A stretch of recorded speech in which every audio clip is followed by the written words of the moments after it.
Jumbo, fellow adventurers, happy Thursday. Welcome to another spiritual tune-up. I'm Mike Dooley answering your questions that you post below on Facebook and or Instagram. The questions you post today could be my talking points tomorrow. The question today is one that has shown up in a number of different ways. It's super deep. So let's have some fun with it. How do we evolve spiritually after death? From lifetime to lifetime. Specifically, Mike, what parts of our soul or our personality, if they're different, remain the same throughout different incarnations while we are on the other side in heaven, etc.? What parts of us stay the same no matter whether we are a man, a woman, living in poverty, affluent? What parts of us remain the same for eternity if we are always learning, growing, evolving, incarnating in different lifetimes? Similar to another question that I've often got, finally have a chance to speak to, do we start over with our learning in every incarnation? And if not, then how come we don't typically remember past lives? All right, this does presume that reincarnation is a fact. It is truer to say it's a fact than to say it doesn't exist, but it's not what we think it is. Others have said, and I'll share, it's like the tree is the soul and the leaves are the lifetimes. And it's not linear like we think they are, yet when you're in time, it's as real as can be, and there is a subsequent life from the perspective of time, yet all are happening simultaneously. I don't need to take that tangent other than to tell you that, yes, reincarnation is very, very real, more real than it is non-existent, but a little bit complicated. So now let me dive into the question and give you something that's a bit, it's going to make you think, I believe. Our soul, our essence, our spiritual anchor, if you will, does not evolve. God does not evolve. Evolution, as we understand the term, means that we're going from a lesser to a greater. God is full-blown. Nothing could ever diminish from God unless God played with perspectives and fleetingly chose to believe in the lies of here versus there, now versus then, have versus have not, time, space, and matter, and then game on. And in the game, there is an evolution of the perspective that chose to be existent in time, space, and matter. But yet the overall big picture of God does not evolve. Okay, growth is different than evolution. And what God does, divine mind does, is eternally expand by creating a space through thought and imagination that God will then inhabit as if God wasn't everywhere always at once, and check out every nook and cranny. But yet God, in the deepest, truest sense, is everywhere always at once. The past, the present, the future. God does not evolve, and neither do our souls. Although the word soul, you may say, please define that. It's just our deepest spiritual conscious essence prior to our personalities coming into play. And let me give you a little bit of insight on that.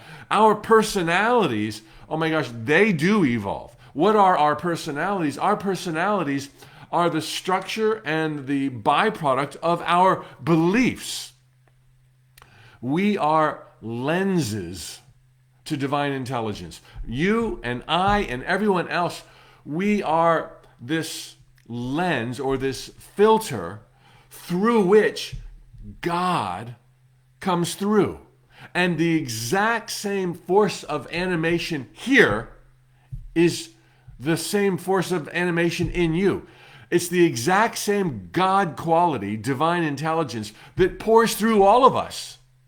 Yet, we have different experiences, different manifestations, different perspectives because of our personalities, which is a function of our beliefs. Our beliefs are significantly handed to us by our parents, our culture, our society, which is why we choose very carefully where we're going to be born and who our parents will be. And they correspondingly chose and accepted us for our for the likely probabilities that would emerge on the stage that we then share.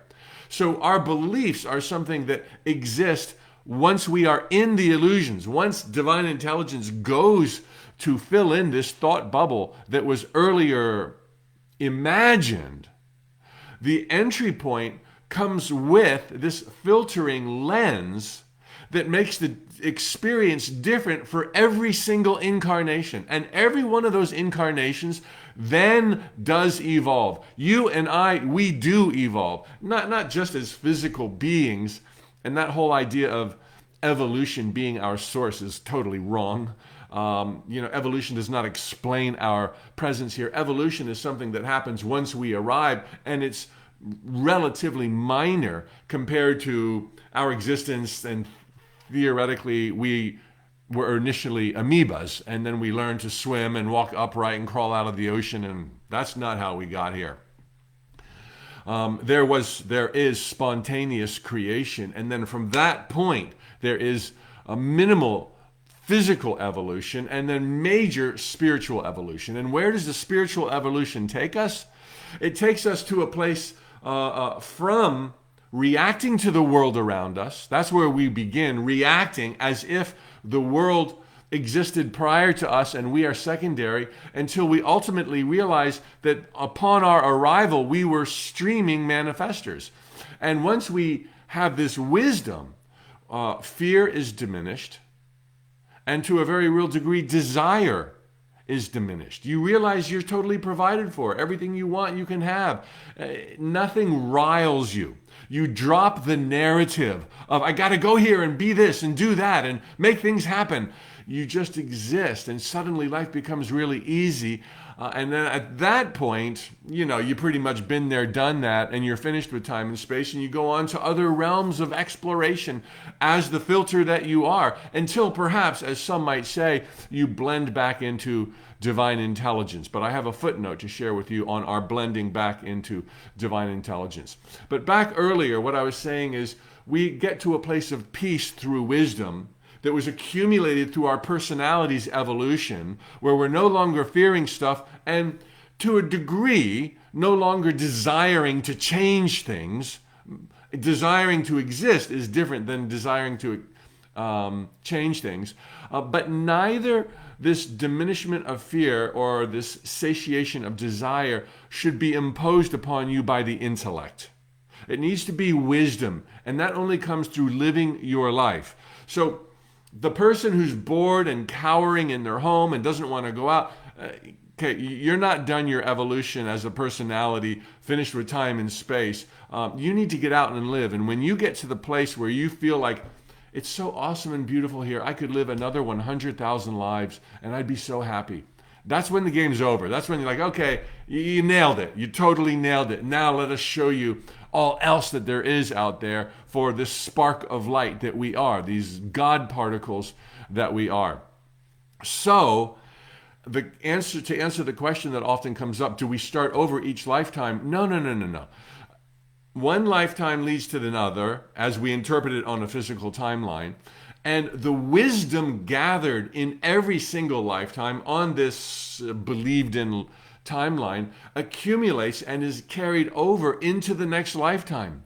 And so all of a sudden you have a young child or a young adult, and they're just so wise. The expression is they're an old soul. The implication is they've learned a lot from other experiences, other worlds, other lifetimes, and they're pretty much even keel, not overly dramatic, not overly afraid, not overly trying to build higher, faster, bigger, better. They're just like, oh man, it's all good. It's okay.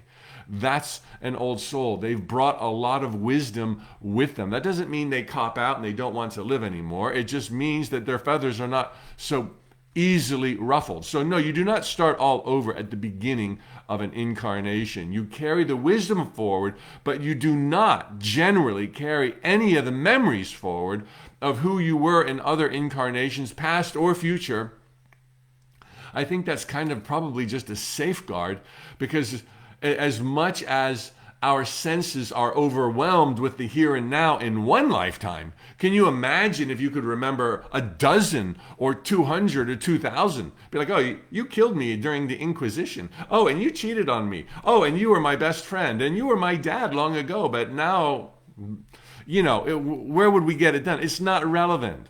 What's relevant is here and now. And when you are present in the here and now, you summon the truth, fear dissipates, desire is managed, and you start loving your life, okay?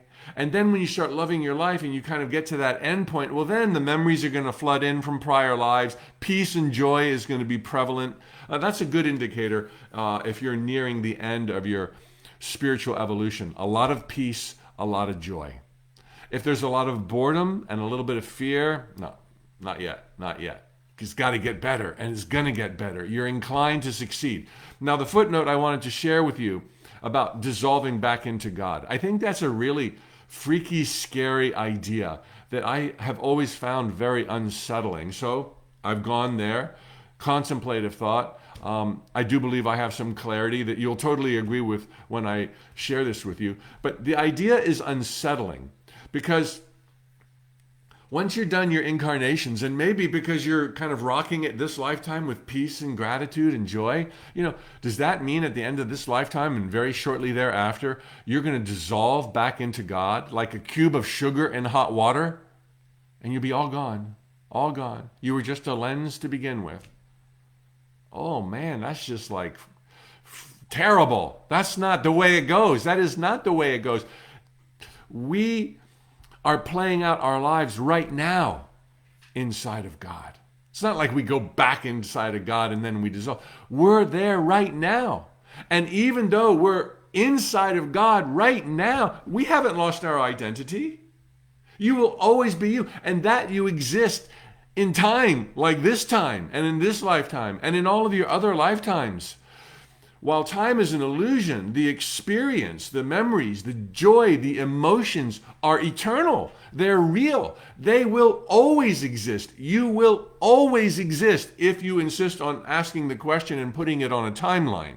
Okay, people say, if I'm not on a timeline and I blend back into God, it's like all done. They know the eternal now, right? There is only the eternal now. And your personality, the filter and lens that you are, will always exist in the eternal now. And that you go back to God. Well, you're already in God. You never left God.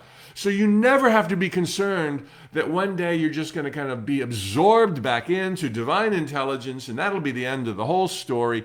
That does not happen. Didn't happen when you got here. It doesn't happen when you go back there. You are an eternal being as you are right now, and you will continue to grow. Personality-wise, you will continue to evolve, all inside of God. God's intelligence is pre-existent. It is complete. God never stepped down to evolve back. Growth is different than evolution. Some of the talking points, I hope I hit all of my notes without even looking at them. I think I did. So happy Thursday. Thanks for the incredibly amazing question. Hey, I think you know right now, if you click below or swipe up on Instagram, we've just kicked off the 21-day meditation adventure. David G., the legend, and myself. He's the guru. I'm the moderator. We'll be guiding you through 21 videos day after day, sample meditations. Find the one that speaks to you so that you can develop this practice with joy and look forward to going within and being calm. What could be more empowering than stilling the noise for minutes or hours in a day so that you can let your essence come through and put things in the proper perspective, and then from which have traction, creative visualization, go out and live as you were born to live. So check it out below. Join us for the 21-day meditation adventure. It kicks off on September 1 for a price you choose, as low as $27 for the whole shebang, plus 4 90-minute workshops with David G. live broadcast. All right, can't lose, right? Look forward to tomorrow. Can't wait to see what question you're going to ask me now. Post it down below. Adios, amigo. Te amo. Hasta pronto. Thank you, Gwen. and Audrey for being here, Linda and Deborah, and on Instagram, Ashen Fire, Jeb, K Love. All right, divas are in the house. Judith, thank you, thank you. See you mañana. Bye-bye.